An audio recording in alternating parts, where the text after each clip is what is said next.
Since the last year, we know that they have perhaps been there for 2,500 years.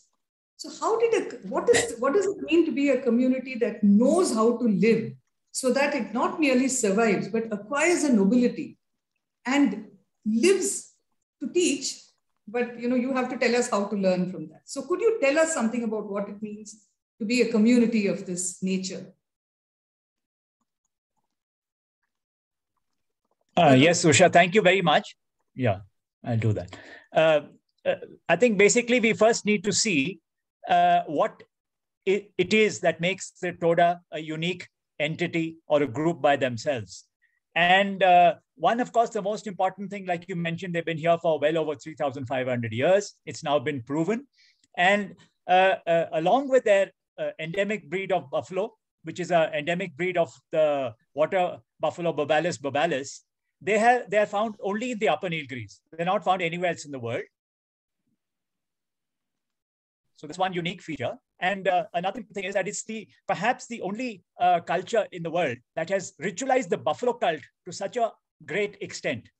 So basically, the Toda temples are dairies of 6 different grades, from the lowest to the highest. From the lowest level, we have the Torwali, then we have the Portli, then we have the Kurpoli, then we have the Wujoli, then we have the Goguoli, then we have the Po, and then we have the tea dairy temples. So these are all the dairy temples of 6 different hierarchical grades.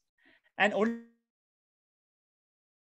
man who undergoes the elaborate ordination ceremony, specific water source, using a number of thorny plants and other things, it may take days on end for the higher grade temples. And then he becomes ordained to become a dairyman priest. And only he can milk the buffaloes in his charge of that particular grade of dairy temple.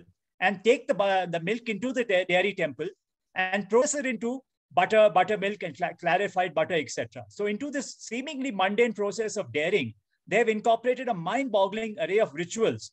And you can see that you can fill up volumes with that. So over thousands of years, they have ritualized this to such extent, this buffalo cult. So this is one thing unique about the Todas. Another unique thing is that they have a very unique the Todas are only about 1,400 people, Orthodox people.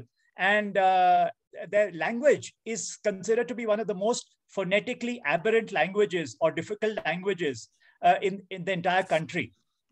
So that's a unique thing by itself. And another unique thing about the Toda culture is its architecture. So you have the barrel vaulted architecture and you have the conical architecture. All of these use specific species of bamboos, cane, thatch, etc.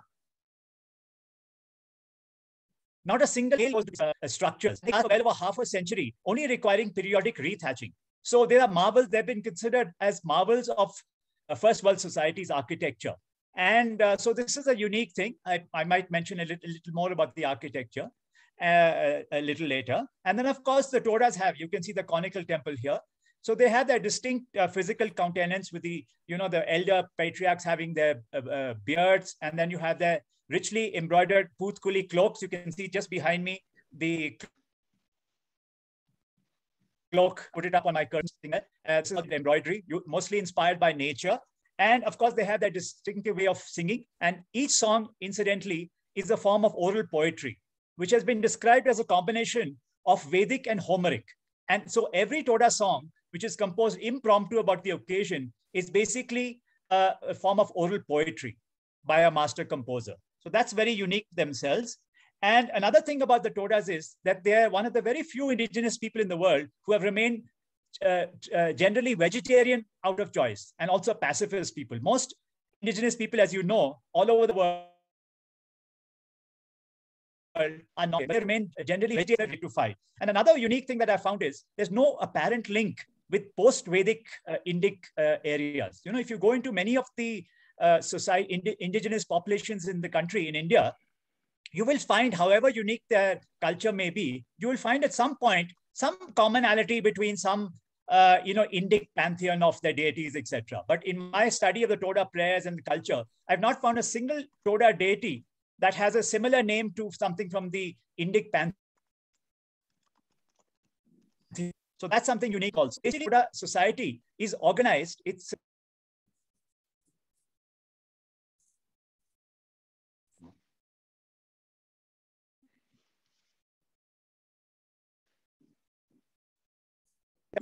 is an endogamous group and endogamous clans. So they, on the surface, they follow a patrilineal system. But what happens is that if you delve a little deeper into their culture, you will come to know that they also have a matrilineal system. And that comes to the fore only during kinship and when they're looking for a partner for somebody. So they actually have a patrilineal system and also matrilineal system. So it's a very unique dual descent system which they follow, which is unique in many communities in the world there. And another unique aspect of the Toda culture is that until a few decades ago, they followed fraternal polyandry, wherein a woman who married a man, not necessarily, but it did happen, she would also become the wife to his brothers. And this was basically because of the uneven male-female ratio. And not surprisingly, in the last few decades, when the male-female ratio has evened out, fraternal polyandry has disappeared. But people have written books and volumes on polyandrous groups of the world, and the Todas have always been cited as one of them.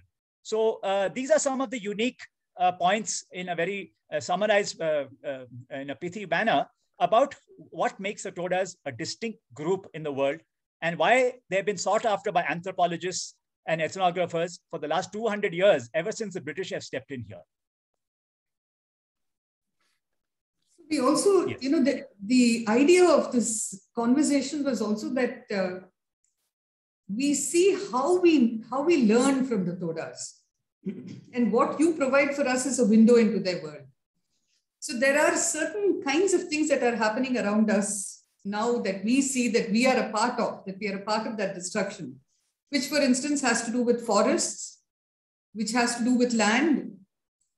How do the Todas, and how have they managed all these centuries in keeping all of this not just refreshed, but also that it's never got destroyed?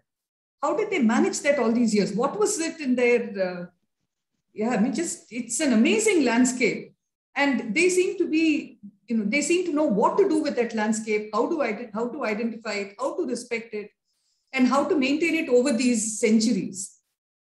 Could you tell us a little bit about that and what we could learn from that now? I mean, I know we've done all the destruction and we are coming and asking for wisdom, but it's still something that we need to do at some time in life, no? You're asking me, Usha, about how they relate to their homeland and their natural resources, basically? Yeah. Is that what you're asking me? Yeah. So basically, I think if we go back in ancient times, what I've defined as the three major connects with nature happened in the ancient times amongst the Todas, during the dream time. And the first ancient connect with nature began when the Toda deities, when they left their bodies, they took up residence in the deity hills, in the hills nearby. So from that time, what happened was, almost overnight, the hills, which were just hills, became abodes of deities.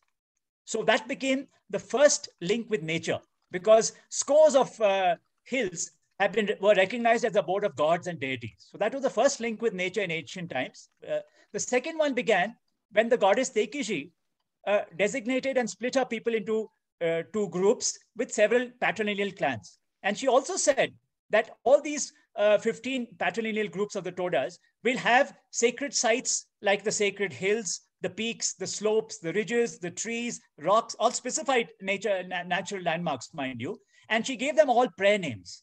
And that is what constitutes a Toda prayer today. So overnight again, when Goddess Tekiji did this, thousands of elements of their landscape became sacred, and they had prayer names which were chanted. So that was the second major connect with nature. And the third major connect with nature began when Goddess Tekiji's father, En, he said, okay, Tekiji, you look after this world, Imanod, and I'll set up the afterworld, Amanod, the world on the other side. And he said bye to everybody. And he took a long and arduous route, and he crossed about 15 landmarks, and he set up the afterworld, where he still rules from the hill Temushkuln. And he said, all my people henceforth will follow the same journey, the same route, crossing the same 15 landmarks, and come to the afterworld, their spirits, I mean. So all these people will come to the same afterworld, provided they followed all the rites of passage and the sacred ceremonies required in a lifetime from birth to death. That means using inter alia, different plant species, etc.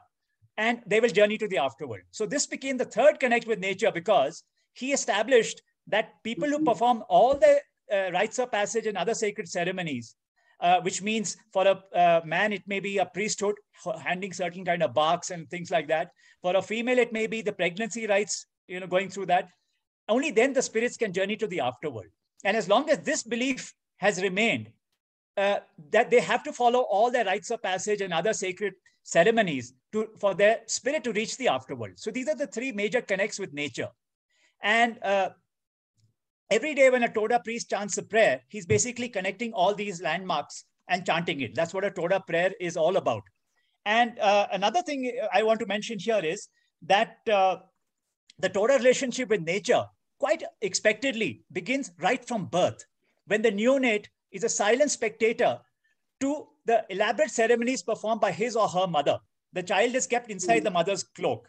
And at the culmination of this birth ceremony, somebody cuts an umbrella of the Nilgiri holly, Mahonia leschnoltai, holds it over the child and the mother, and to protect them from a evil influence of a star known as Ket, and they go back in procession.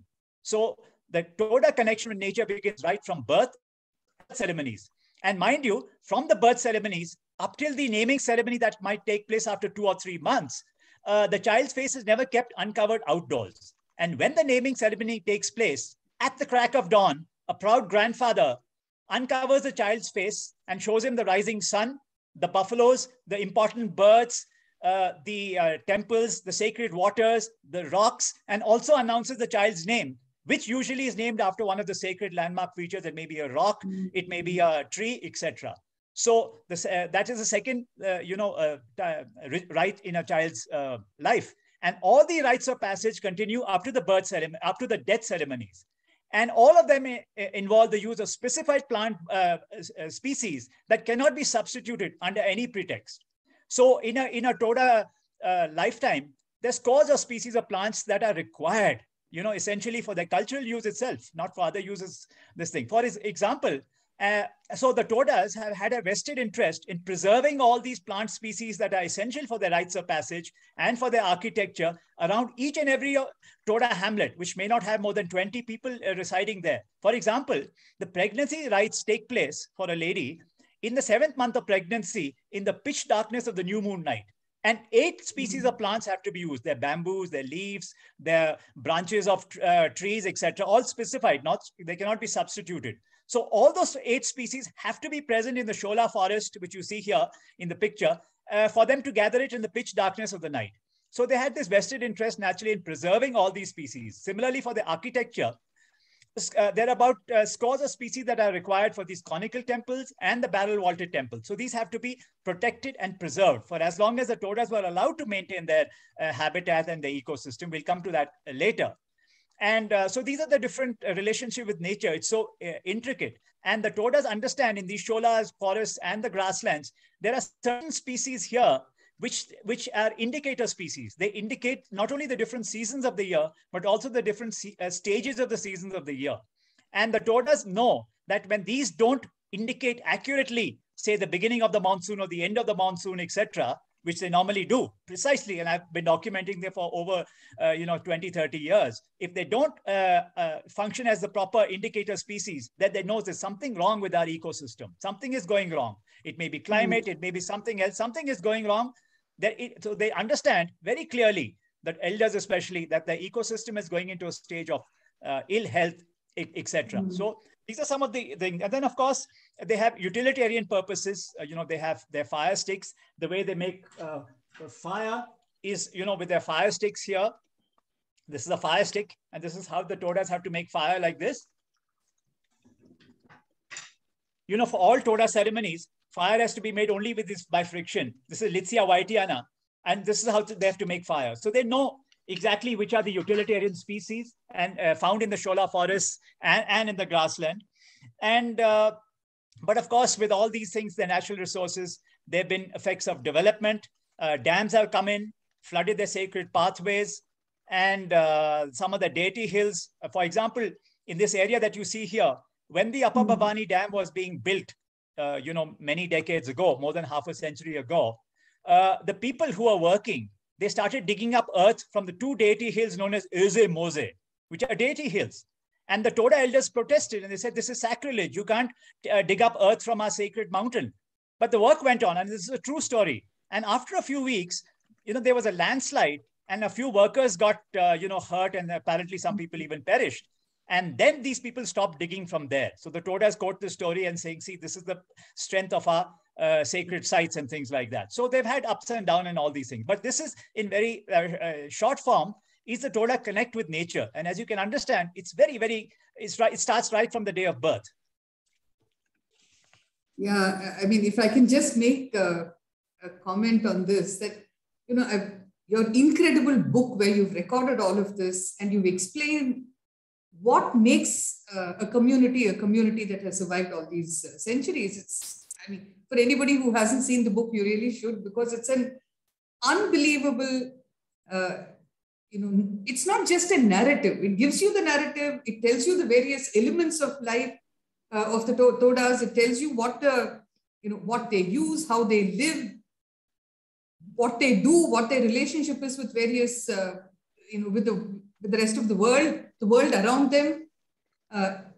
So it's the kind of thing that we need. I don't think we understand our lives like that. And that's one of the reasons I think we tend to destroy much more than we create. But when I was listening to the part on the afterworld, we keep talking about, I don't know if it has any relationship at all, but I keep thinking, we keep talking about intergenerationality and how we've got to keep things for future generations. But we don't seem to know what we need to respect and how we need to do it for us to do this. I must also confess that I'm a ritual skeptic. When you say ritual, I worry about what it means, because a lot of those have to do with power. It's reading your book that for the first time I felt that ritual is actually about never forgetting, respecting, and attributing the right kind of, the value that each of the things around you has. So you can't afford to lose any of them. And that's what I think you've told us now, which I at least carry back as a lesson in all our conversations.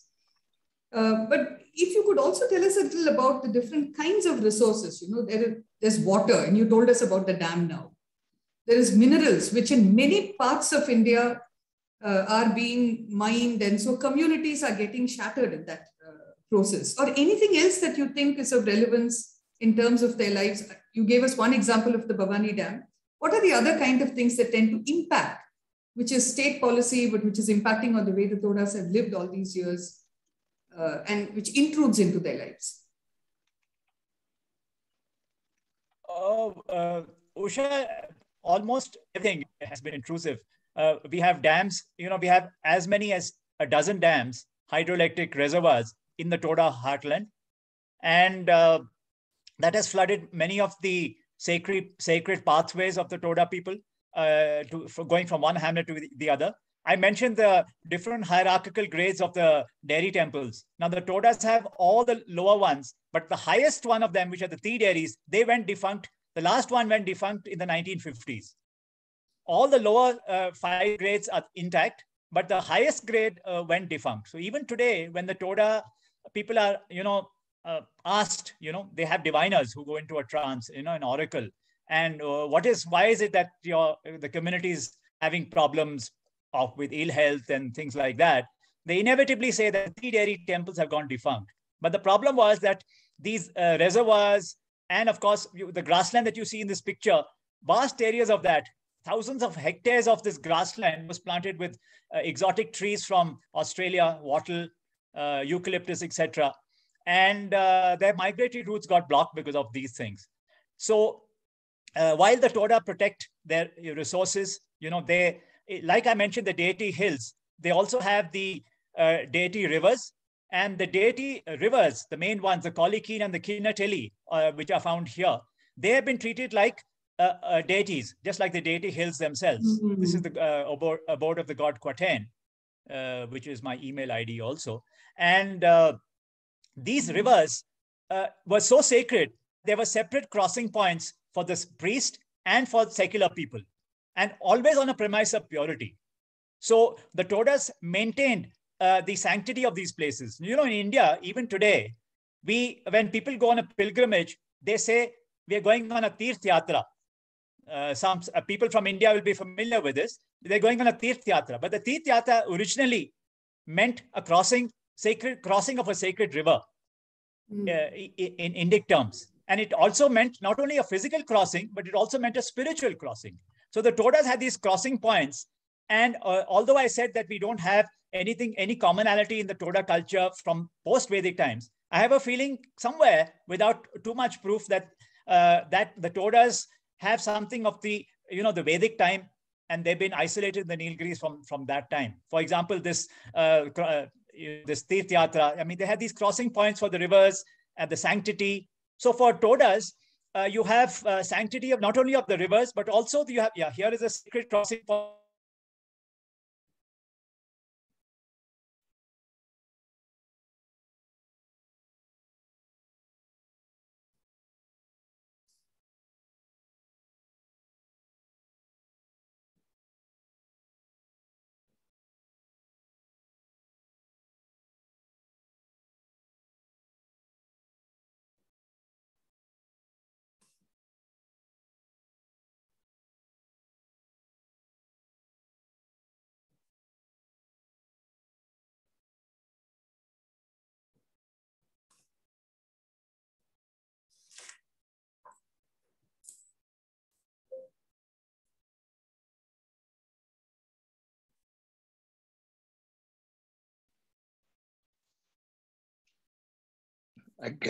I guess we just need to allow Tarun to rejoin.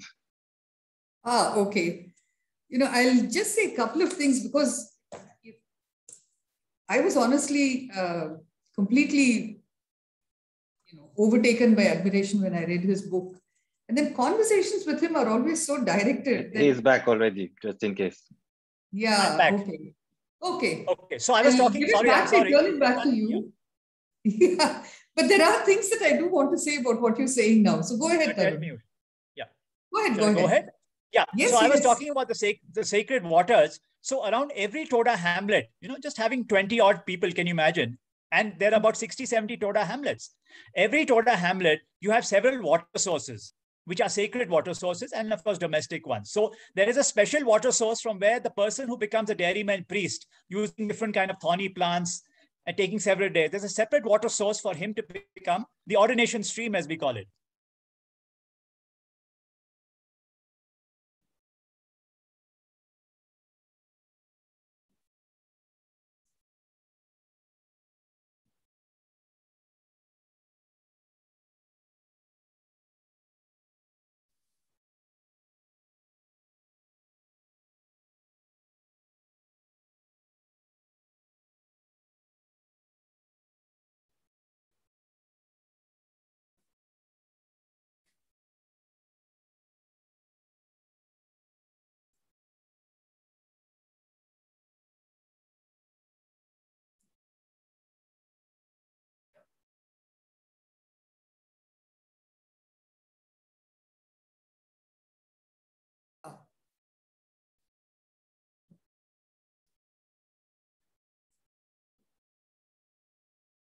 I just wanted to say this, which I will say now.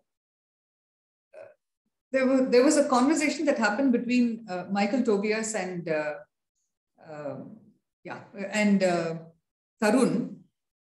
And when they were talking about what is happening in the Nilgiris, the kind of pressures that they talked about, the pressures are so huge. I mean, all of us are just pushing everything that's not working for us out of existence. We're pushing it to the margins and then pushing it out. So the kind of things that they were saying, there's demographic pressure, there's toxicological pressure, there's economic pressure, there's genetic pressure, there's cultural pressure, and there's legal pressure. And this is just one little part of it. And they were, the incredible statement that their ecological footprint is statistically zero. Why would we not want to learn from a community like this? I'm sorry, I kind of joined with a lot of angst. And so the angst is refusing to go away. And I'm like, what is wrong with us? I mean, I lived in Delhi for the longest time. We had pollution everywhere. We couldn't breathe. We would wake up in the morning to advise that we shouldn't get out of our houses or we might poison our lungs. And I'm thinking, why is it that when we see communities like this, we see them as some esoteric community, which, in modern times really has no place? What is it that makes that happen? And that's the question with which I've been engaged with Tarun over some time now. And the answer seems to be, it's just that we've lost our wisdom. Maybe in the process of evolution, the mind simply has no ability to pick up any of what's happening with this. But till he comes, and since many of you who are attending are people with a lot of experience, can I just ask, how you see this idea of a community having survived 3,500 years while we face extinction today? What does it tell us? Because to my mind, and it's maybe completely ahistorical, but to my mind, it seems like the past 200 years,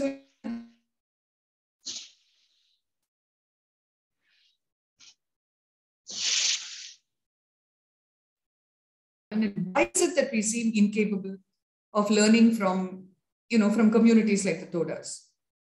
Can you just, there are many of you who will be able to answer this. Philippe, if you want to take the picture out and put the people back, maybe we can get some answers. Because this is meant to be a conversation. It's not really meant to be a talk in that sense.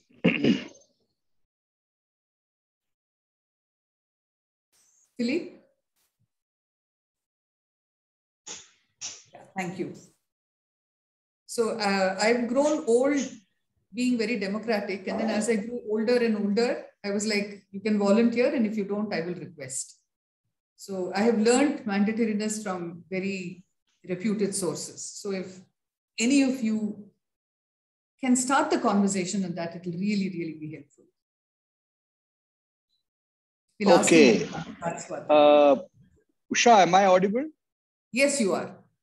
Yeah. So just to, it's very hard to be able to, I think, answer that question in a very broad way, but one can speak about it specifically. See, I've done, of course, a lot of, rambles through Toda country with Tarun. And I've stayed in Toda hamlets and I've moved around with them. There are some very peculiar, specific and very unusual and distinct aspects to the Todas that I think have allowed them to at least hang on to some elements of the essence of Toda culture. I think they've shown a certain adaptability to, let's say, modern, within quotes, modern developmental activity in the Nilgiris without getting overwhelmed by it, which a lot of the tribes that we've seen in Central India, for example, have been far more overwhelmed. And when I went last year to the Andamans, it was very sad to see the condition of, for example, the Jarawas, the Onges, and even the Andamanese. They've all been driven to extinction.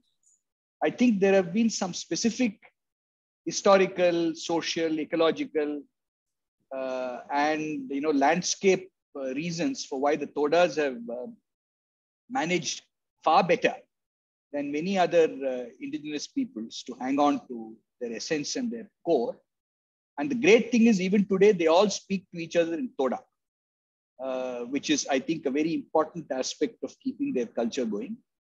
But I just think that we have, unfortunately, since independence, mainstream India has grown up with this feeling that these people are unimportant. They are sort of primitive. They don't know. Our whole notion of development itself is highly borrowed from the West. And I think this is a very, very fundamental problem that we face. It's a very colonial hangover, maybe, I don't know. But development to us is defined in a very specific way. And I think the country as a whole has not woken up to this point at all. That's why we are killing off all our indigenous people, especially from a cultural viewpoint. We don't even think we have anything to learn. We don't even think that. Even if you look within the Nilgiris, they are seen as, lazy guys who don't really do anything, who just keep keep on leasing out the the Shola grasslands. I mean, all that is true, but there's so much more to it. But unless you take the trouble to get into it, we don't understand. Unfortunately, it's a very mainstream kind of thinking. The word development in India, I mean, how do we use it? We use it in a very, very specific, exclusionary, and a very defined sense. Factories, industrial enterprises, digital. These are all embedded in our whole way of thinking about it. It's almost a paradigmatic kind of conditioning. Yeah, I have been hearing you, Arun. I'm just thinking the environmentalists who are attending today, are you able to see any shift at all that has happened, seeing that we are watching our civilization crumble? Have you been able to see any change at all? I should just say this for, most people here won't know me, so I'll just say that I'm a lawyer by training. And there he is. I'll just explain one moment, Tarun, and we'll be back with you. So from that legal perspective, the world is a very narrow world. And so it's listening to others that law tends to kind of override everything else, and law tends to decide what can be done and cannot be done, what is legal, what's illegal, who is legal and who is illegal. So it's hugely problematic. And if we don't get it, then we will do what happened. We'll have a Forest Act in 1927 and we'll have an apology in a Forest Rights Act. And then we are preparing for an apology another 100 years later. So so we are kind of hoping that today will produce some thinking that we can carry out of here to see whether we've learned anything at all. And if we have, what? And if anybody has found any ways of teaching, teaching the world, at large, which has been effective, because I think we need to carry some of that back in our conversations here. Tarun, go ahead. Arun kind of intervened while you were away.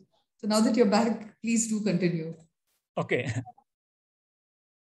Yeah. So basically I was just talking about the different water sources which are found around each and every Toda temple. So, around every Toda hamlet, there may be 4 to 5 water sources, either sacred or secular, and where different ceremonies are to be performed and things like that. So for them to have all these sources of water around every Toda hamlet, they have to, make sure that their biodiversity and the ecology is preserved. And the Todas have understood which are the hydrology conserving species of plants, and they protect them so that they always have water in these essential, sources right through the year, even during the driest months. So it was just something that I wanted to mention. We mentioned some of the other sacred landmarks, but the waters and, people living, millions of people, benefit because of the Todas have protected their ecology and their water sources. Millions of people benefit from that water at the foothills of India, down the Nilgiris, and a lot of power is generated also. Almost 40% of Tamil Nadu's hydroelectric power is generated in the Toda country, very small area. So just to right.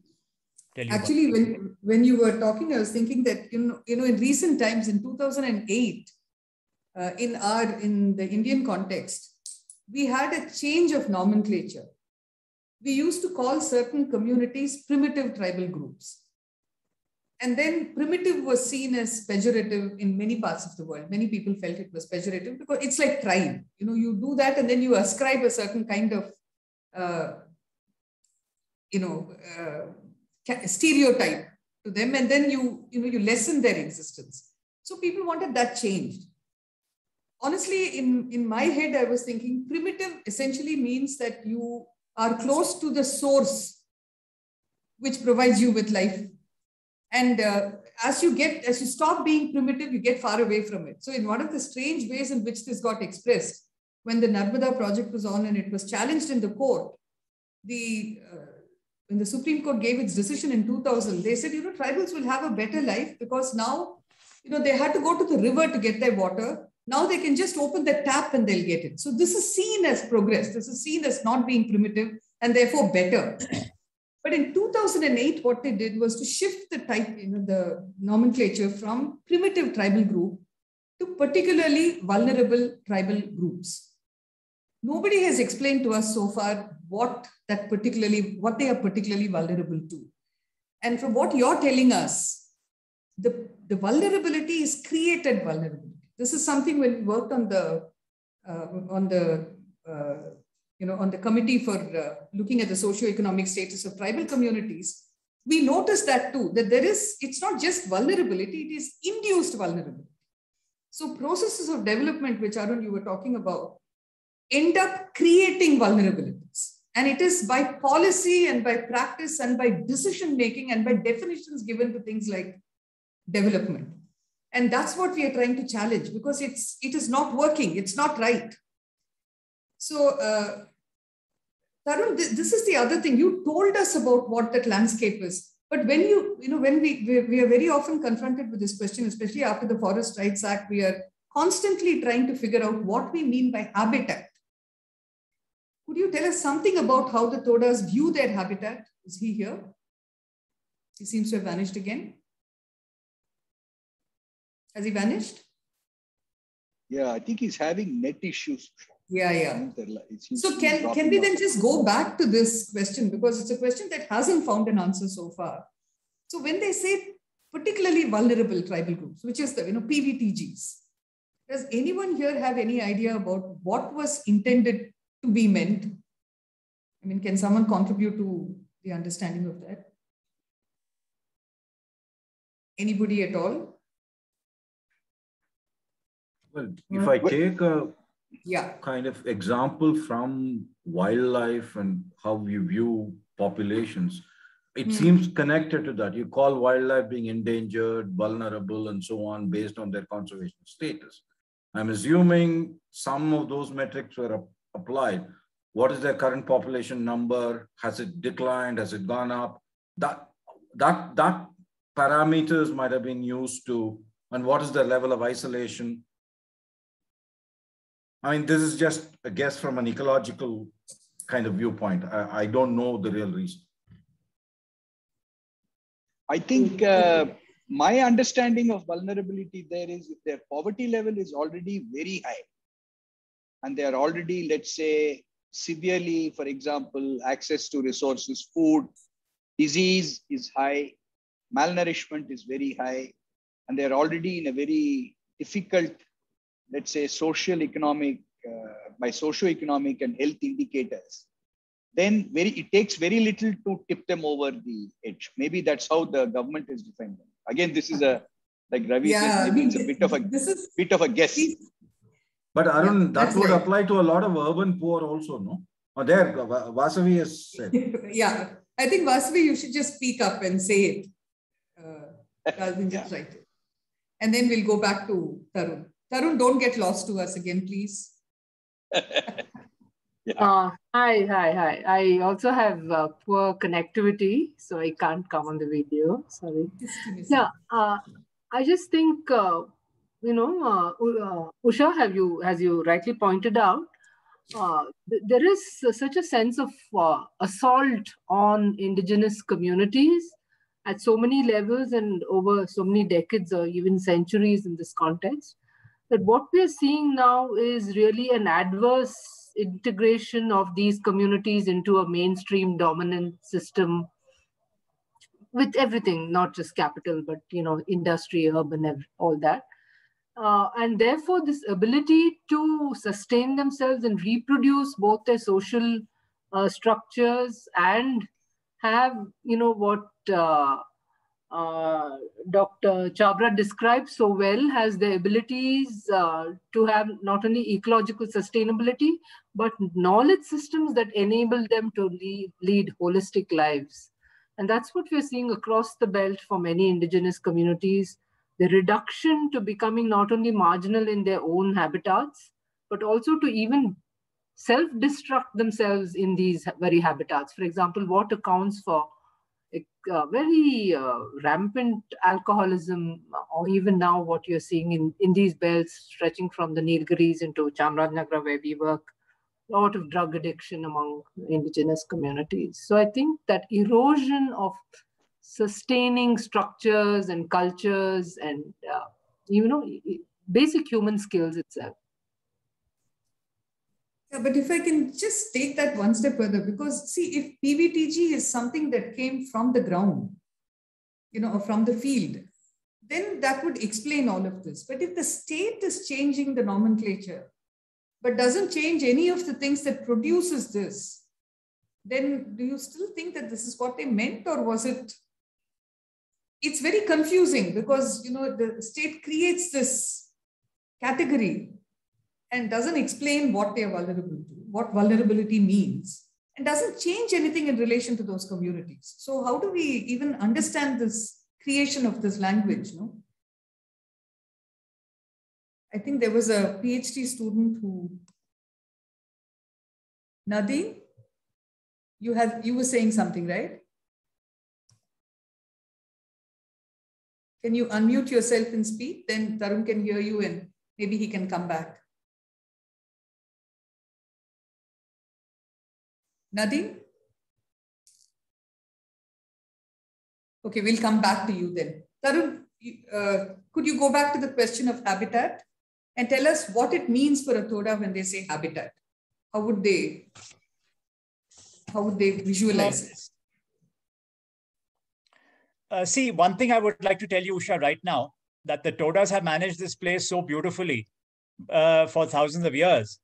And it is because of their very light ecological footprint over the millennia that in more modern times, in the 1980s, when the government was asked to nominate a candidate for the first, biosphere reserve in all of India, we have these phenomenal areas in the Himalayas and in the northeast of India.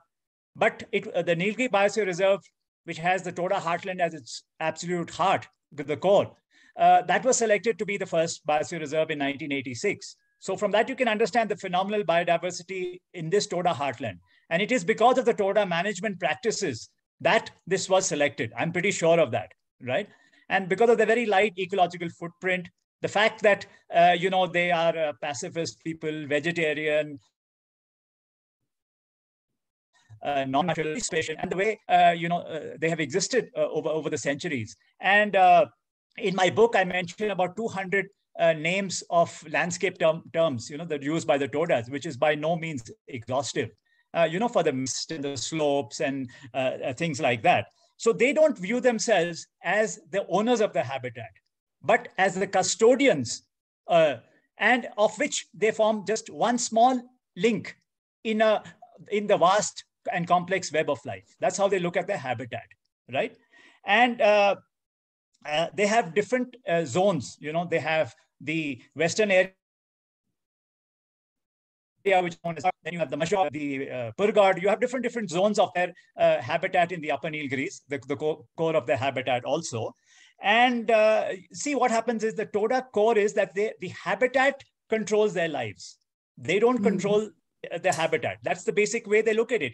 We look at it in modern times that we must control the habitat to suit us. But the Todas have always adapted themselves around their habitat. And I'll give you an example. In a secular Toda life, even today, every day, when a man or a female is going back, they may encounter a sacred rock, which is a flat rock, at ground level, which has some historical value going back to the deities in the dream time, which is sacred. They're not supposed to tread on it. So as they come to this rock, which is on their pathway to the hamlet, they go around it. It looks very strange to somebody else. They go around this rock and go at a different pathway. And then he comes to a place which is a pathway through the Shola forest only for the dairyman priest. And he knows this is a sacred pathway as a supposed to go. And then he goes around and he enters he first prostrates himself at the dairy temple, and then he goes to his hamlet. So every day in Toda life, it is, they change their life and adapt it to the habitat, whether, and not the other way around. For example, and then for a sacred dairy temple, a priest's life, it's even more intricate because he's using fire sticks to make fire. He's using different plants to become a priest as ordination rites. As a priest, he can use water from the stream. He has to purify the stream with the bark known as third in Toda, Meliosma simplicifolia, which incidentally only a Toda dairyman can handle. A lay Toda cannot touch that bark of that to purify that. And then when he goes into the temple or he's doing his rituals, right through the day, for example, even the firewood inside the temple, he can't cut any branches of any tree or shrub and make it and light the fire inside the dairy temple. They're specified for different categories of dairies. Different kind of species of plants can be used for firewood. Even when he sweeps in the courtyard around a temple, dairy temple, he has to use specified species of plants only. And these vary from different grades. So you can imagine from all this how the Todas have adapted their life, sacred and secular lives around the habitat. Now what we do in modern times is we adapt our habitat to suit us. So this is basically how it is. And we all know about the Article 8 of the Convention on Biological Biodiversity, which says respect and traditional knowledge of the indigenous people. So India is a signatory to this, but we should do that. And like I said, the Toda habitat provides water for millions of people downstream, and also the power supply and things like that. So this is basically, in short, Usha, how they look at their habitat. I hope I have been explicit in that. Yeah. In fact, it also explains why, when under the Forest Rights Act, they are saying, explain which your habitat is. It's not like it is just a straight line that can be drawn. Modern states have started seeing everything as boundaries and borders, and that's not how people live. Yeah. Yes. So this is totally true. I'm going to do something that you're going to scold me for later, but that's okay. Because you said you were not very sure about what this thing of the government and indigeneity is. So I'm not going to ask you to say anything about the Indian government's idea of indigeneity. I mean, they've been denying that there is such a thing as indigenous populations, which are of these kinds of communities. The indigeneity, the political kind of discussions are completely different. But, the idea that a community has lived just in the Nilgiris, it's not just that they have survived all these years. They've lived in the Nilgiris for this long. And it seems, it's got much longer than we thought it was earlier. What is it that keeps them there and doesn't tempt them to move beyond? Why is it in all these centuries they've not thought of moving beyond? What keeps them there? In the Nilgiris, you mean? Staying here in their homeland? Why they didn't expand their homeland? You see, basically, so basically Nilgiris, the Nilgiri geographical area, actually, not what is the Nilgiri district now. So they've been out of the Nilgiris technically, but within the Nilgiris geographical area, which is a very small area, you're right. See, basically, one thing is, of course, that when they came here, they had strict demarcations. And there were different groups, in the Nilgiris, which had different zones. So the Todas had the upper country, you have the Kotas, who also were in the upper country in 7 different hamlets. And they shared the entire upper Nilgiri plateau. On the slopes, you had the Kurumbas. And on the foothills, you had the Irulas. And then further away, away from the foothills slightly, but within the same area, you had other groups, like the other groups like the Nayakas and other people like that. So you had different groups who had in the vicinity, which had their own zone. So basically, unless you were martial and you were going to conquer that thing, there was no chance of you expanding your area beyond that. But of course, like I mentioned in my book on the settlement patterns, I've documented about 270 odd sacred sites and hamlets and temple sites of the Todas, which go back, in time over millennia. So they had a much larger area, but not geographically scattered very far away. And basically, you can't go too far away because, you can't go too far away because once the goddess Tekiji, like I mentioned, the second connect with nature, was when goddess Tekiji gave them all the sacred sites.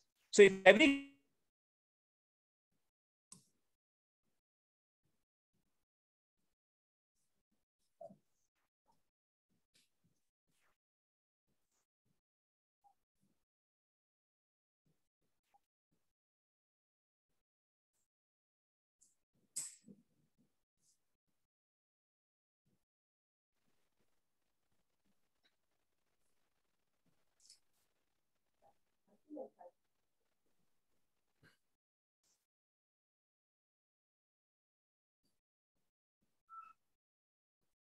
This is actually the good news, by the way, because this is happening because he's living in the Nilgiris in a place which is not very well connected. This is actually not bad news at all.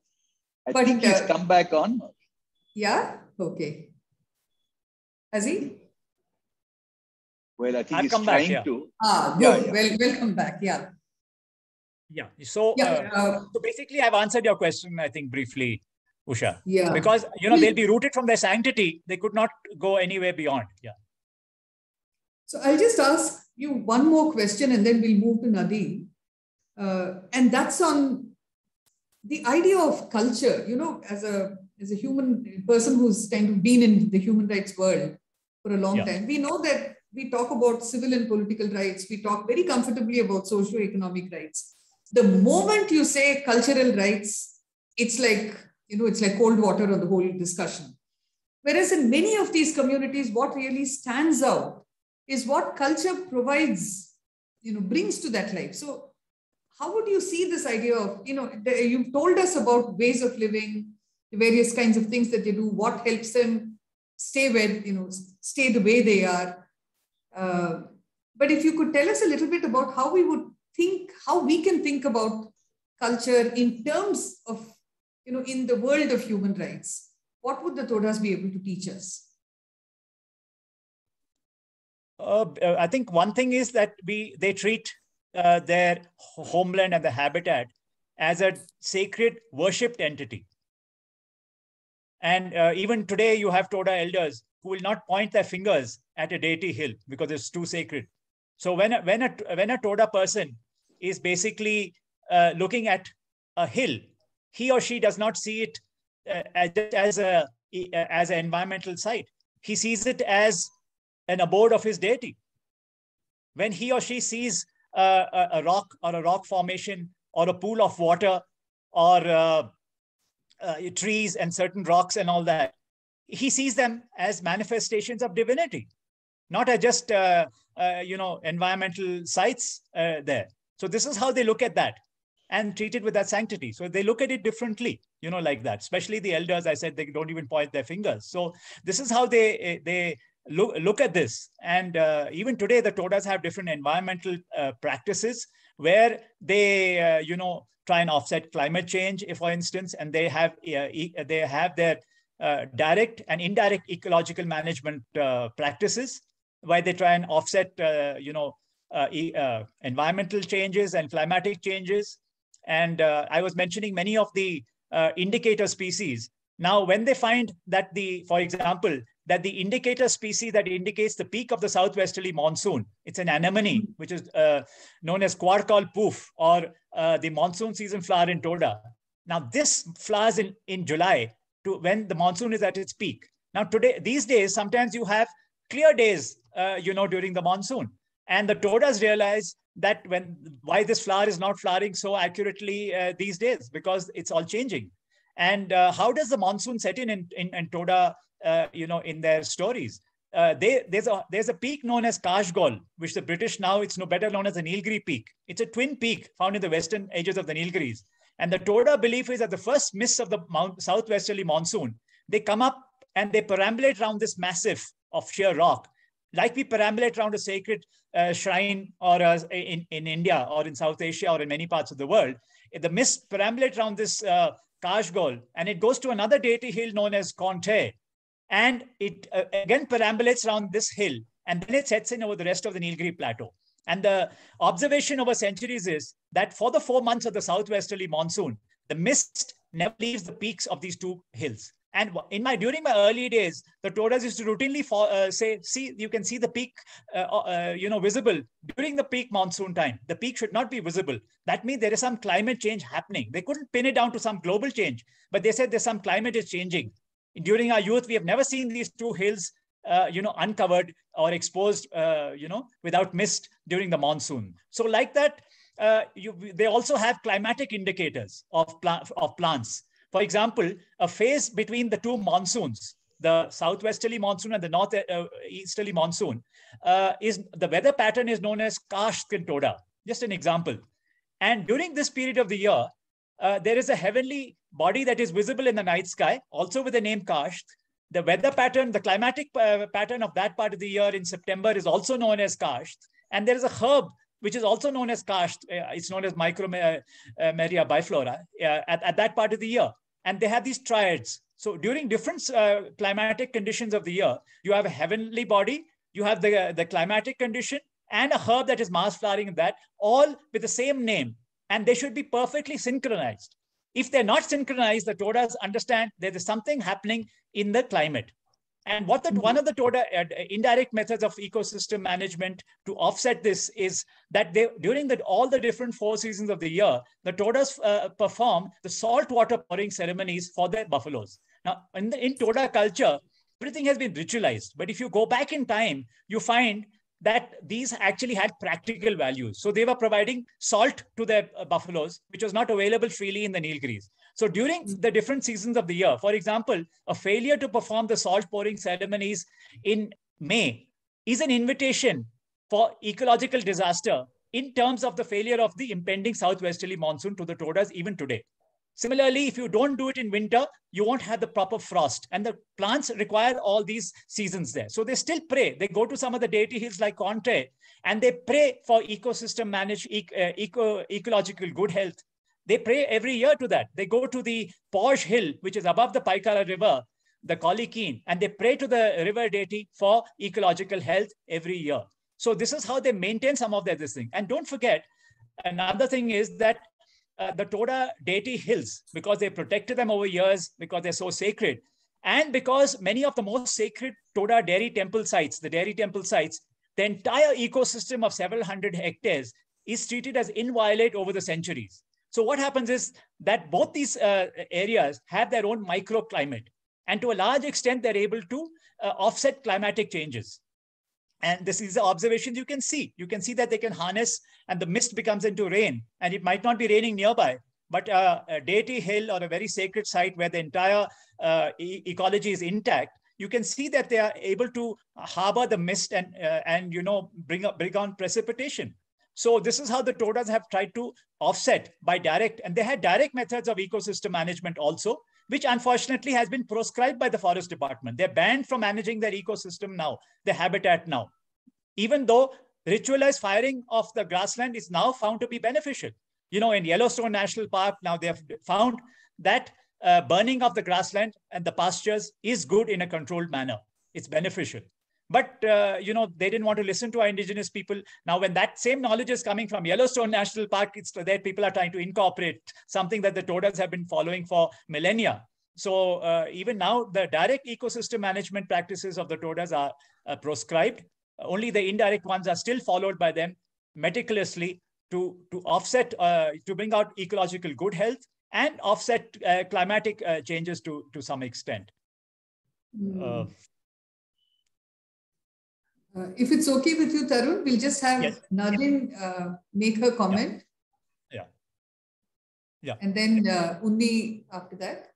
Yes. And maybe you could just keep answering them as it comes. Sure. Yes, Nadine? Okay, thank you. I hope I'm clear. Actually, I just wanted to get back to my reaction in the conversation line. I was saying, unfortunately, nowadays, in the name of law and human rights, we tend to endanger such indigenous communities. We have an example in Cameroon, where in the name of human rights, some organizations, NGOs, institutions, they went to the communities of the Pygmies and said, like, we're going to teach your children, send your children to school, they need to have the right to education, they need to have the right to health. And actually they ended up like messing up with the life of those people. They can't live, they can no more live as they used to live in respecting their religions and beliefs. And they can't live like we live in a modern world because they are not used to this modern world. So I think we need to have a more human approach to human rights and to law in general, because what's important is happiness. If these people live in harmony with the nature and they are fine, then it is our duty as human rights activists, as lawyers, and the government, is the duty of the government with all those bodies of laws they have ratified to protect them as they are. And I think all these laws that we have been ratifying on human rights, on the biodiversity, on climate change, the core value is respecting nature, harmony with nature. The core value is to respect people's human rights. In Africa, for example, our charter has a communal as well as an individualistic perspective. So without even getting into the rights of minorities or individuals and saying which group is an indigenous group or is a minority, we can use that communal and that community aspect to preserve the right of those people as they are. So actually that was what I wanted to say. And I think it's something that's very important in these present days that we are talking, everybody's talking about environmental changes, climate change, and the rest. People must not, we now are living, we may not be able to live as they live because we have adopted another way of living. But for those people who are still living that way, I think we should really, the law should really, and the lawyers and the human rights activists and all these institutions should really fight to maintain their life as they are. And that's the real practice, or that's a real operationalization of human rights. That's actually just what I wanted to say. Thank you. Thank you. This is a conflict that we see around the world, and certainly in the developing world, we see it all the time, and we have to confront it and meet it. I mean, there's no way that we can walk around it. We have to confront it straight on. So thank you, Nadeem. Unni, will you just say what you've written? Yeah, just a comment on what Nadine said earlier. You know, when it comes to human rights, we tend to think in very universal terms. You know, human rights are universal. But when we talk in cultural terms, we necessarily have to think in pluriversal terms. There are many different constructions of society, and we have to sort of learn to understand and respect and live with that. And I think Tarun's book and what Tarun's work is sort of really sort of epitomizing how we can be pluriversal, that, you know, you really make that effort to understand how others live and then respect them for what it is. But my question is much more, it's a very specific, Tarun. It's about the use of TEF by Todas. I understand they use it for thatching their homes. I wanted to know more about how do they eat it? Is it part of their nutrition? And do you know of any other communities in India that use TEF? Because in Ethiopia, TEF is staple. You know, like we eat rice in India, they eat TEF. So I just wanted to know more about how you see the use of TEF by the Todas. Tarun, will you take that? Sorry, Tarun there? Well, he's there for us, but I don't know if we are there for him. Yeah, it's frozen. Okay, anyway, you've got this, you know, written down. So when he comes, we'll just ask him to look at it. And yeah, no, what I'm trying to get to is if there is a connection between, you know, historic connection between the people in the Abyssinia and people in Nilgiris, and because TEF seems to be some sort of linking, some sort of a link, but I could be completely mistaken. No, in fact, while you were asking, I was thinking that when he said that, you know, their territory they've defined it for themselves there, and they've hardly, there you are back again. Why am I even trying? Did you hear what Unni had to say, Tarun, before your connection got cut off?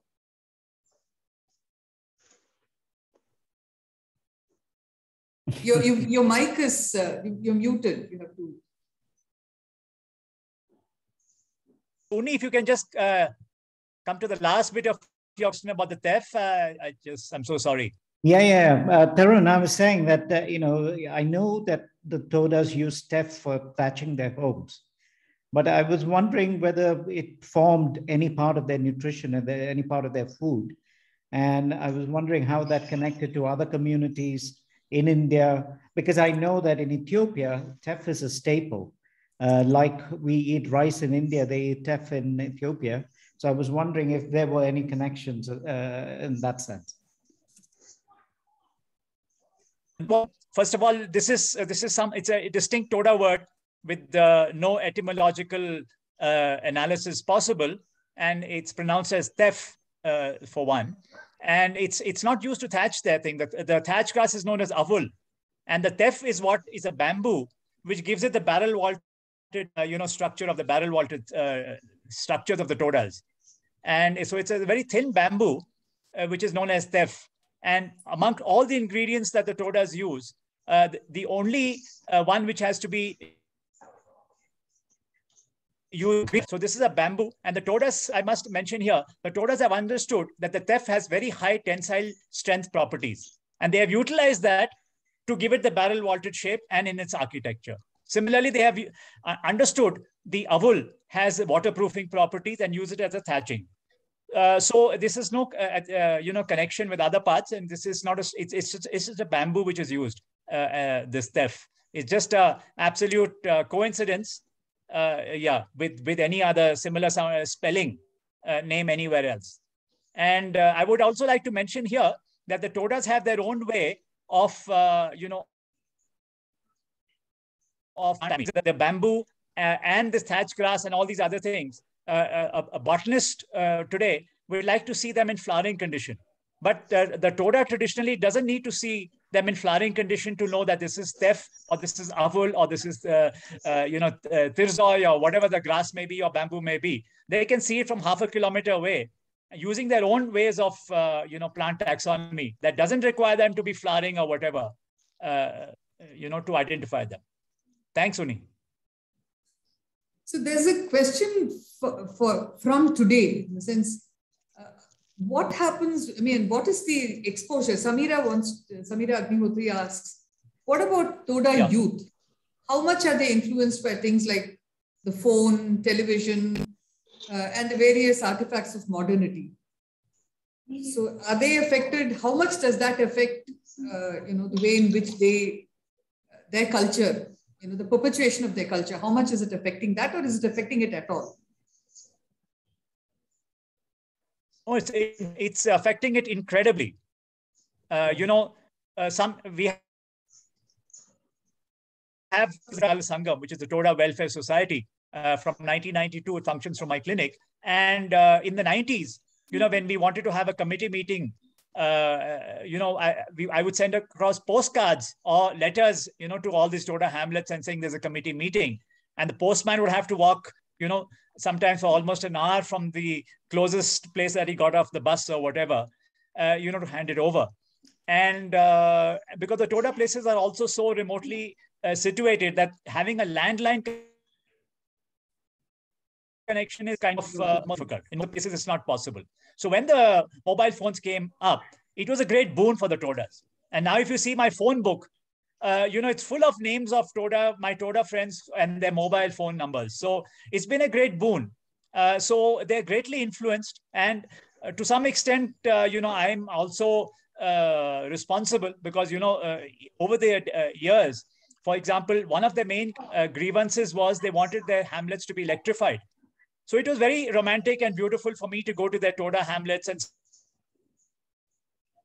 stay with them in their barrel vaulted structures, in the darkness, listening to the sounds of nature. But when you see the kids there, they have to go to school, they have to study. And I realized that electrification of the hamlets was a necessity. So I took administrators, the collectors down to these hamlets. And one by one, we got all the remotest of the Toda hamlets, except the ones where it's not allowed, like the seasonal hamlets, electrified. There, knowing very well that some of our other projects which were there to, for example, to revive their traditional housing will have electricity there and they'll have televisions and things like that. So you need the world because the world. But the only thing we can tell them is how they can balance all these things. So the Todas are to cut it short, the Toda youngsters are greatly influenced by all these things. But all we're trying to do is to try and keep them balanced so that they don't become part of the great monoculture that we see all over the world, like that. So if they can understand what it means to be a Toda, like you asked me, if they can keep to those things, whether they use a cell phone or they, watch the television, it doesn't matter. It's not possible. Tarun, just a point, I think you should maybe mention a few sentences on the attempts to revive the barrel vault and the typical challenges there, because the government schemes are supporting conventional constructions versus barrel vault, and the whole attempt there is to try and go back to barrel vault, but with modern characteristics. Yes, Arun, thank you for that question. So, when I remember in the 1990s, historian Romila Thapar, some of you might have heard of Romila Thapar from JNU. And she had come here and she said, Arun, I want to be introduced to the Todas. So I took her out personally. And I remember that in the Toda heartland of Major, I had to find one, because naturally she can't enter the dairy temple, only the priest can do so.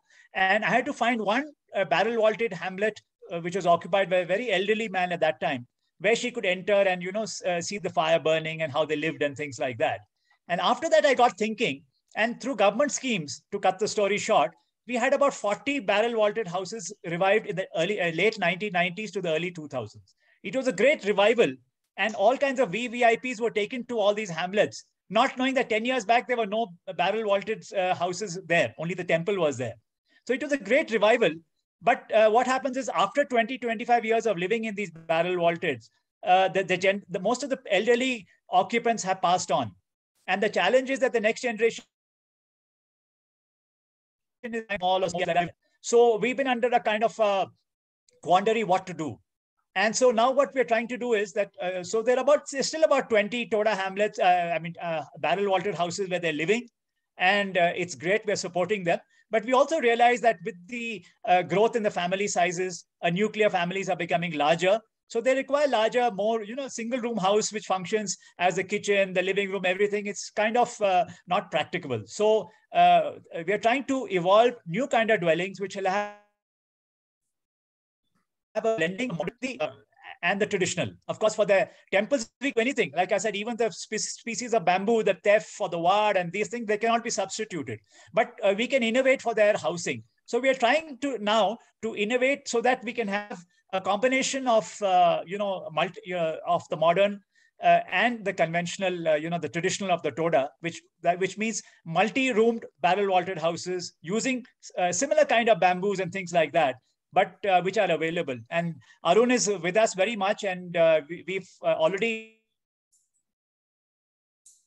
house construction, and now we are trying to collaborate with some bamboo in Bangalore and bring out the next stage of that, so that they'll become more and more authentic. So thanks to people like Arun's, guidance and help with us, we are moving to the next stage to ensure that the next generation of Toda hamlets don't just have only modern housing with their dairy temples, of course, traditionally built, but also they have the traditional housing, but which is comfortable for them for modern Todas also.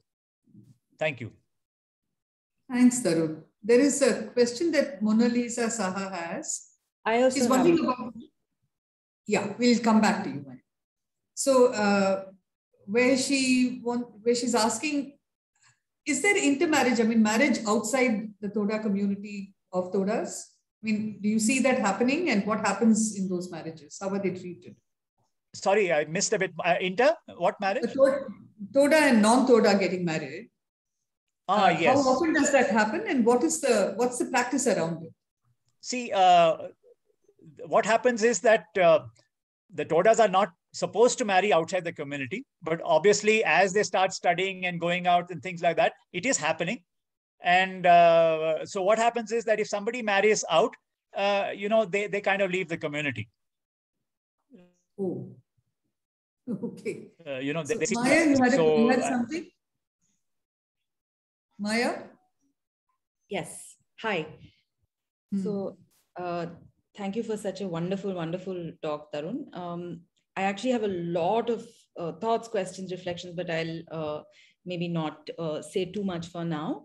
Just, I had a question for Tarun, which was, how does the state, how does the government view, your sort of your presence and your initiatives with the TODA? And because generally governments have been violent and insensitive and have mainstreamed communities like this in a very unthinking sort of way. So towards this more thoughtful, informed approach to and a more gentle approach to balancing TODA lives with non-TODA world, have you faced resistance and hostility, or have you been supportive? That was one question I had. Person to person, you have some administrators who are very supportive, but they're the minority, unfortunately. And you have others who say, no, they have no business to be living like this and doing all this. But basically what happens is that in India, the problem is that you have government schemes which come from either the capital of the state or the capital of the country. And yes, these schemes for the so-called scheduled tribes are supposed to hold, for all the scheduled tribes in India. And they have understanding the environment. For example, the Todas are living in such a cold climate, here. So they're different things. So they don't have these sensitivities rooted into these government schemes, unfortunately, in India. So all the time we are trying to explain to the administrators the uniqueness of their culture. Unless they understand the uniqueness of different cultures, and these different schemes have to be adapted. So sometimes we face resistance. Sometimes they're not interested in your comments. Sometimes they're very interested. So it's a kind of ding-dong battle. Right. So, right now, of course, after many years, I'm able to at least coordinate through the senior officers and, who are more sensitive, and I've known them over decades, and, bypass some of the junior people sometimes. But it is a tough challenge most of the time. And the Todas have always, had this problem. In fact, we have this Nilgiri Mountain Railway, which is now a World Heritage on the World Heritage listing. And it's a great attraction among the tourists. But very few people realize the consequences it had over 100 years ago for the Toda people. For example, there is a Toda hamlet at Lovedale, which is just before the Ooty railway station, or the first one, whichever way you're going. And if you're coming from below, and the Lovedale railway station has a Toda hamlet just below. And the area where the tracks came up was an area where, which was not supposed to be the route taken by women to reach the hamlet. So what happened was, when this thing came up, the Todas met in the council and they said, how do we resolve this? Because we can't stop it. They're not going to listen to us. So very practically, they said, okay, from now onwards, a Toda female who's going from Ooty only embark at Lovedale railway station, and somebody who's coming from below and coming to Ooty, she will disembark at the Lovedale railway station and then maybe take a bus or walk up to Ooty. So right from those days, they had to adapt themselves to a changing scenario, from over 100 years ago. Right. Because of your connection not being very good, there are parts of your talk that are like suspense. So we actually everyone has to go back to your book, because there are some little parts that we haven't heard, and it kind of leaves us wondering what. Okay, sorry about that. Yeah. No. Let me say that that's a very deliberate attempt by Tarun to make sure the book sells well. Okay, I just want to register a certain unease at one part of the conversation that we've had, which was around human rights. While I understand what Unni was saying about culture and being pluriversal, I don't think the human rights paradigm really discounts it. It's just how it's got interpreted. For instance, the idea of identity was always something that was meant to give everyone the right to identify themselves as they see themselves. So it's a it acknowledges various, multiple ways of being. And even culture, it got put into the human rights documents. It's just that those who've been thinking about it have no imagination about how to deal with it. So it gets too easy when we say we don't think about human rights. I understand Nadine's problem, for instance, when she talks about, you bring in education and you say that this is a human right, so everybody has to have this. And, we've seen in Orissa, for instance, in Niyamgiri, the Dongriya Khonds who've said, when they were asked, when, Vedanta was wanting to mine their mountain, among the questions that they raised, one was to say, you're saying that the, top of the mountain, top of the hill, top of the mountain is uninhabited, and therefore you can do what you want there. But actually it's not uninhabited. That's where our gods reside. And you don't recognize our gods, you don't know them. So while you break down structures to build other structures for your own gods, and you think that that's legitimate, you have no problem with mining mining the abode of our gods. So this, incomprehension that we have. And the other thing that they said also was that they were asked, don't you want education? Don't you want your children to be educated? They said, of course we do. But we don't want it to be done in a way where we lose our language and our culture. So you teach it to us in that you make the effort if you want to do, if you're bringing education to us, and we want you to do it. So that the idea of who gives place to what, that's actually without the human rights discourse, maybe we wouldn't even have been able to stave off as much as we've been able to stave off. So I'll confess to being to feeling a certain discomfort with this. There is, I think, one more we will take, which is, and then I just have a question to ask of you. Oh my.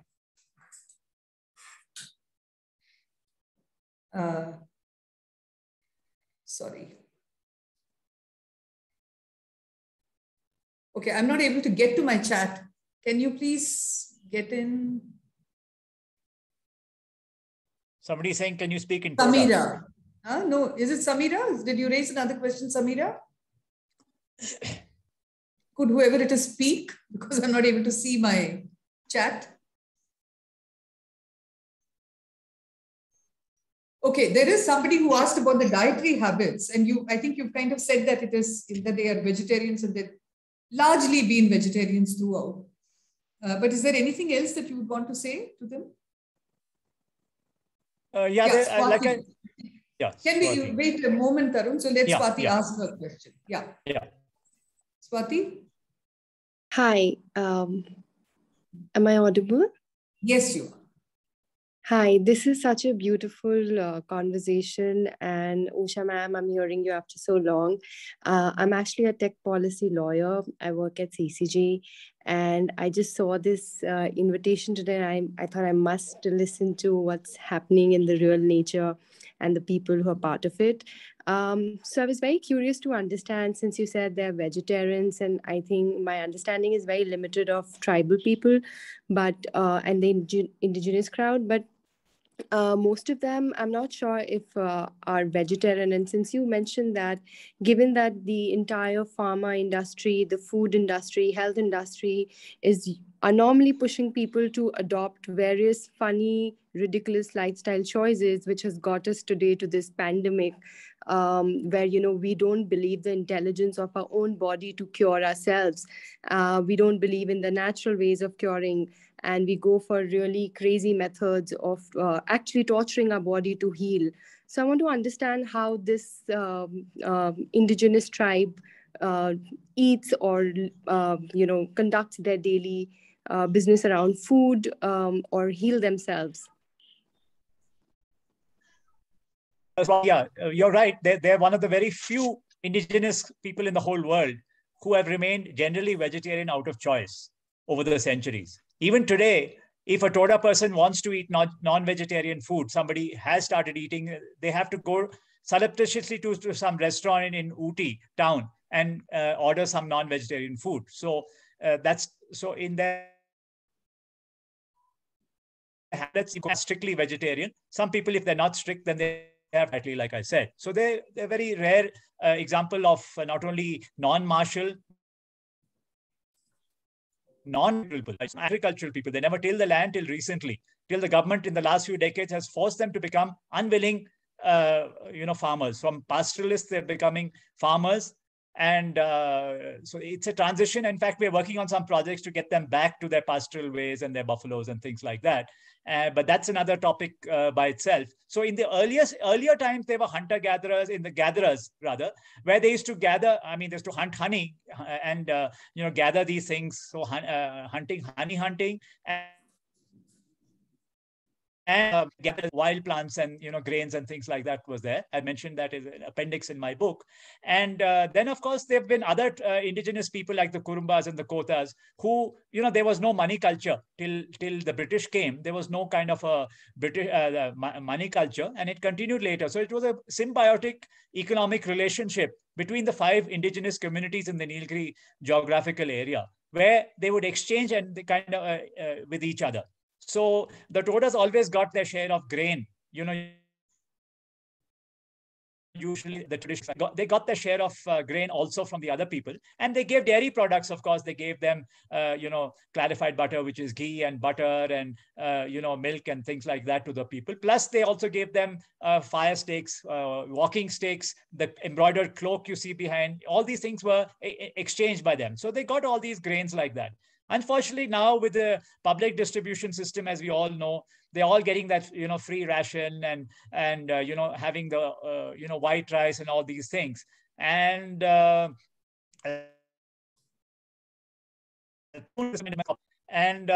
unfortunately, I see it in my clinic all the time. Among the elder people earlier, there was almost hardly any dental caries. But now with this modern kind of diet that the children and even the young people are having, their dental condition is just like anybody else's. And so they have rampant dental caries.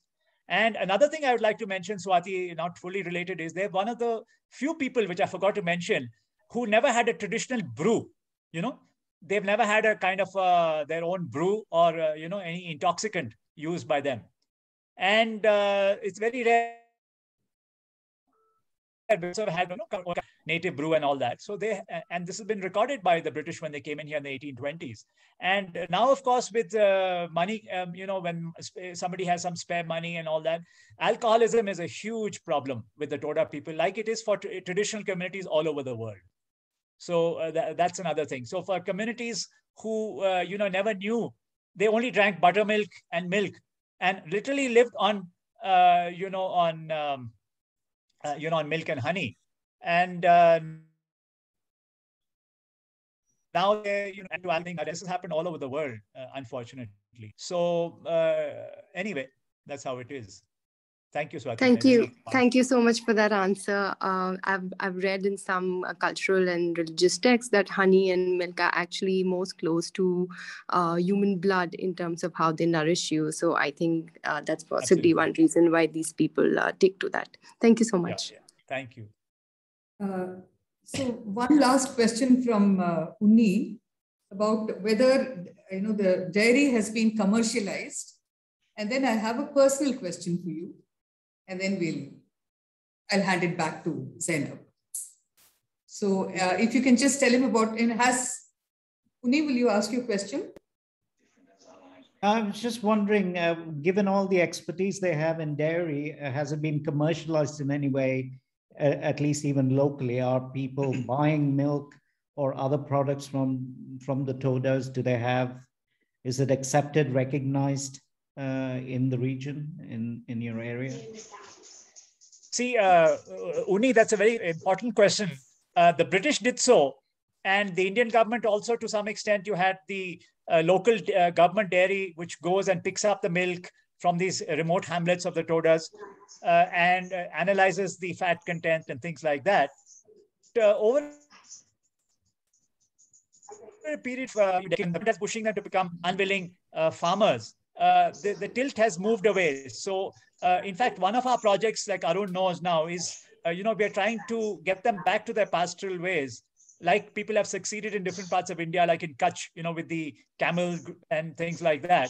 So we're trying to do that. And now our NGO, we have a small pool of buffaloes that we have bought, and that we give them to the todas to rear, and so that we can. But basically, I think what they did in Kutch was they analyzed you have to find out some unique properties of the toda milk, which we want to do. I mean, that's what they did in Kutch, and they found that those unique camels that they have there, they found some unique properties of the milk there.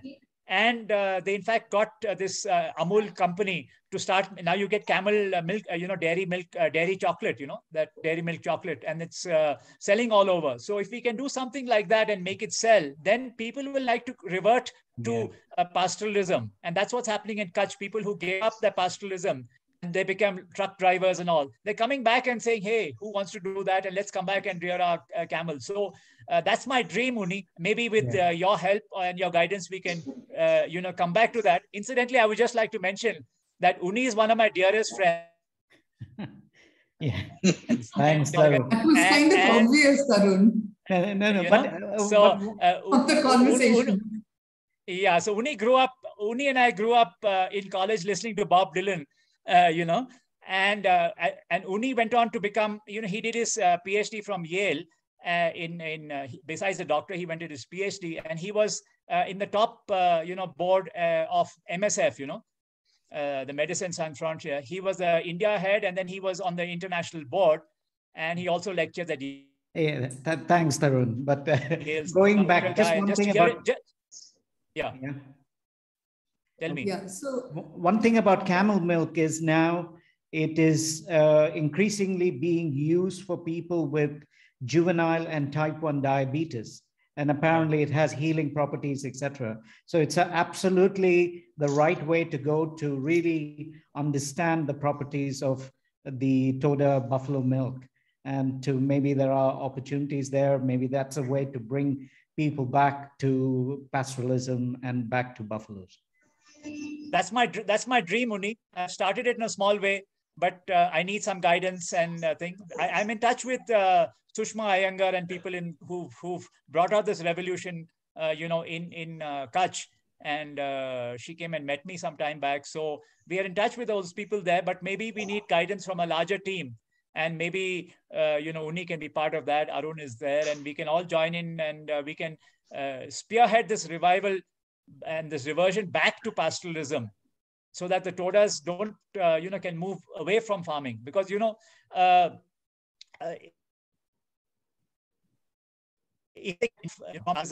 be very happy. When the Todas don't want to do farming and they give their land on lease, people say they're lazy. But I tell them, I say, the Todas, when he gives his daughter in marriage to another clan, the buffaloes that he gives with them, he nonchalantly herds it from one end of Nilgiris for 50 kilometers to the other side. So, you can't call such people lazy, because when they're herding buffaloes, they're very happy to be, walking for 50 kilometers. But they may not be happy to do the same thing in the, in agriculture. It depends what's in your genes, right? So it's like that. So I think if we can prove that, pastoralism works, which I'm sure it will, by analyzing some of these properties, then we can actually, have a revolution. That's my dream, actually, to have it happen. So maybe Uni, you can join us in that. So one last question. I had a super quick question. Okay.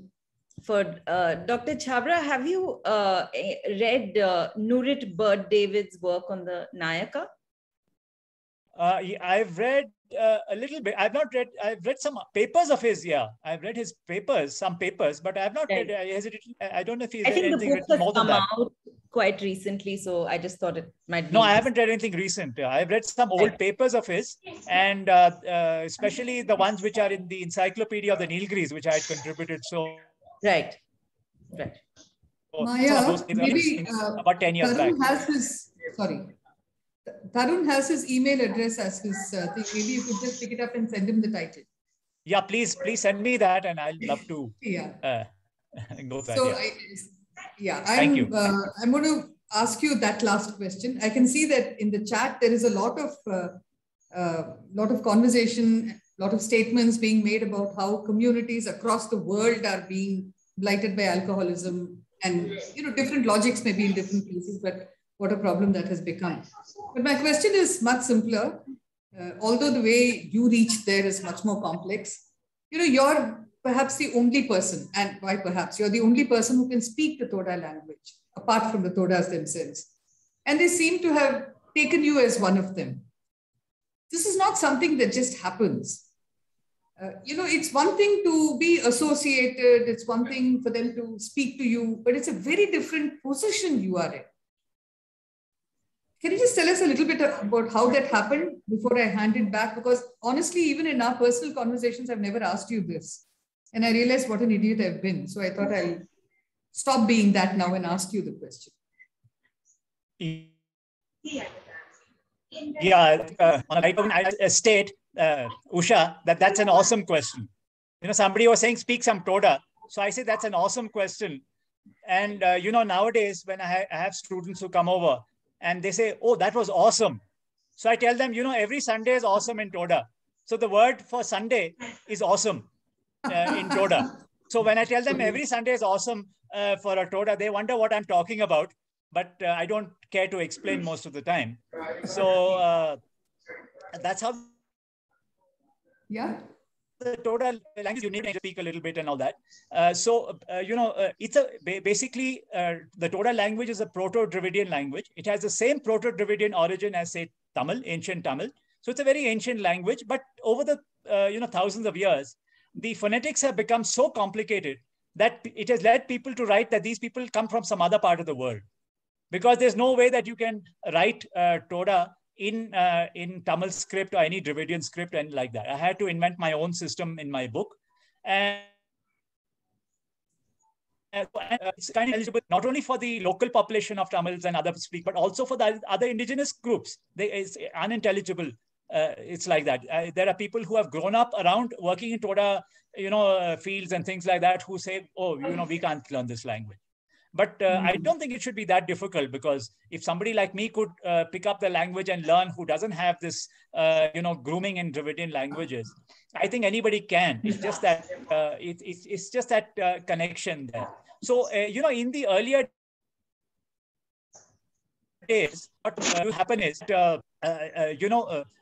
unless you were connected with them, if you were just trying to document something, I realized that I don't need a PhD. So let me just go and, forget about documenting the culture. Let's do something to help them, whether it's for their medical needs, their education, their development, so-called to speak, or in their culture, especially. So over a period of time, the Todas realized that this person is working for our culture. And then when we started the Toda Nalvalva Sangam in 1992, I still remain the only non-Toda member of that. Like to some of these Toda hamlets, some of the very sacred seasonal hamlets where they don't allow outsiders in at all. Only traditional housing is allowed, cell phones, even, radios are not allowed and things like that. They invite me to stay there in these sacred places with them. And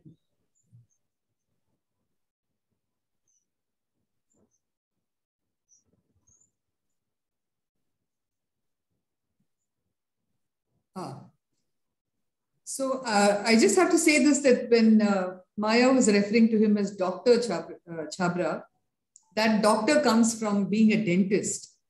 And, it's kind of the scary dentist meets the honorary Toda. So if you can complete that for us, Tarun. Yeah. So the word, so I became, when I go to these Todas, very sacred seasonal hamlets where they don't allow outsiders to even come in. Over the decades, I've been invited to stay there with them in these sacred hamlets, partake of their food.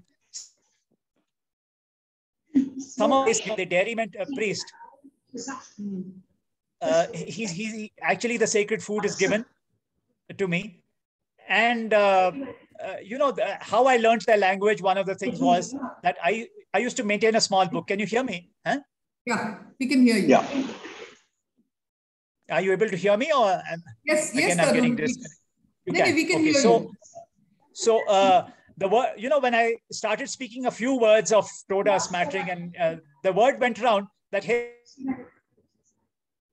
this dentist is speaking Toda. But I just had a vocabulary of maybe 20, 30 words, which I used to use. And people used to speak to me, and I could just about figure out, 1% of what they were speaking. And slowly that deficit got narrowed. And now I speak to them only in fact, some of them come to me now and say, you know our prayers, you've documented our prayers. Can you suggest a name for our son? Which is a great honor for me, because they know that I know the prayer. So I can say, oh, this is a sacred hill in your area or a sacred water body. Name him Neroth Kwar. So somebody was saying, can you speak a few words in Toda? So meet a Toda person, you go there and you say, how are you? You say, Ultish ya. And he'll say, on Ultish Pini. And then when you're coming back, you'll say, in Tamil, they say, na poite varam, which means I'll go and come. So equivalent of that in Toda is on fish vashkin. So these are some of the words, in Toda, just to tell you what it sounds like, somebody was asking. Thank you. Okay. Thank you very much, Tarun. I think I speak for all of you. Everybody. To hand it back to Zainab, but after really telling you, thank you very much. I think I speak for everyone when I say this. Yes, Zainab. Thank you, Dr. Ramanathan, for that. Well, what a fascinating conversation this has been. 2 hours. We started late, but let's try to finish on time. This conversation really, it's amazing to learn from Dr. Chabra's work, his interaction with the tribe, living with the tribe, the access that he's had. There's just so much to take away from the conversation, and for all of us who are coming here from different fields of research, fields of different professional fields, there were many links drawn in the conversation to human rights, to rights of indigenous peoples, so on and so forth. A lot of takeaways. So before we end the session, of course, thank you so much from SOAS and LEDC, Dr. Chabra, for joining us from the Toda landscape and talking to us about the Toda landscape. There's definitely if there's one takeaway from the talk is that one conversation couldn't do justice to everything that we have to learn from the Todas. So let's get our hands on Dr. Chabra's book to really keep the conversation going. Thank you, Usha Ramanathan ma'am, for moderating this conversation, for bringing Tarun Chabra to us. And even though there were some technical glitches, it went perfectly after the conversation started. So thank you so much for your time. Thank you to all our guests, distinguished guests who are here to join us. Thank you for your questions and the conversations, comments that you all put in to just add more richness to the session. So